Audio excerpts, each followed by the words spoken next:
Sveikinam trenerį su pergalė, ketvirtos rungtynės, ketvirta pergalė. Kaip jums šitos rungtynės iš jūsų pusės atrodė?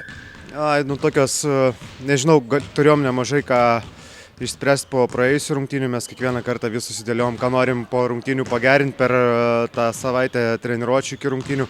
Ir kiekvieną kartą norim pamatyti geresnį vaizdą. Tai tas vaizdas gerėja, ko mes reikalaujam, to jos padaro. Šiandieną norėjom, kad jos išspręstų jų gynybą ir kuo daugiau dalintis kamuoliu, padaryti daugiau asistų. Manau, neblogai tai pavyko. Dar ir gerų metimų prametėm iš tikrųjų. Tai džiaugiuosi komandai, džiaugiuosi pergalę. Smagu matyti nedaug naujų krepšininkų, berods tik 2 pasipildė šį sezoną, tai gal šiek tiek trumpą žvilgsnį į priekį, kaip įsivaizduojat, kokie sezono tikslai galėtų būti pas jūs? Tai aš kaip ir sakiau prieš pirmą mūsų treniruotę susirinkus, kad turime eiti diena iš dienos, tą žaidimą savo gerinti. Gal kažkiek mums lengviau yra, nes daug tų pačių, kaip ir sakot, žaidėjų. Sugrįžti vis tiek naudoja maždaug tą pačią sistemą jau tiek gynyboje, tiek puolime. Tai tikslai yra tokie, kad norim būti ten, kur buvom ir pernai. Ir neslėpsiu, skaudu buvo pernai tos 3 finalus pralošti. Šiemet žinom, kad tai padaryti gali būti dar sudėtingiau, bet tam ir sportuojam kiekvieną dieną ir treniruojamės. Vilte, sveikinu su pergalė, geros rungtynės tau. Pakomentuok, kaip tau čia atrodė, kaip tau jautėsi šios rungtynės.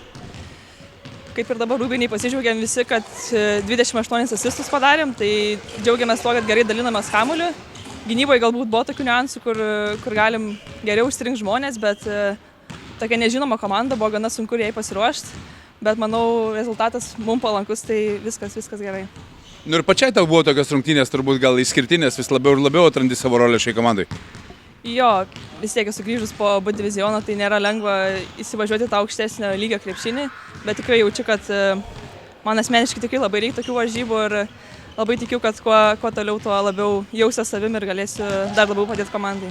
Coach, welcome back. Nice to see you again. Please tell us a few words about the game. We were expecting this. Okay, it's not a surprise. The level of LCC right now, they play physique. They are working really good. We were watching the games, and the performance on the court is great.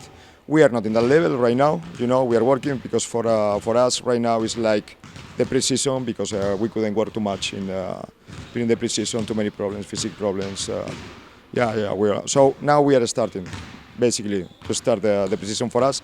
So we need time, not to be in this level maybe, that they are, but at least to in January to be much better than right now.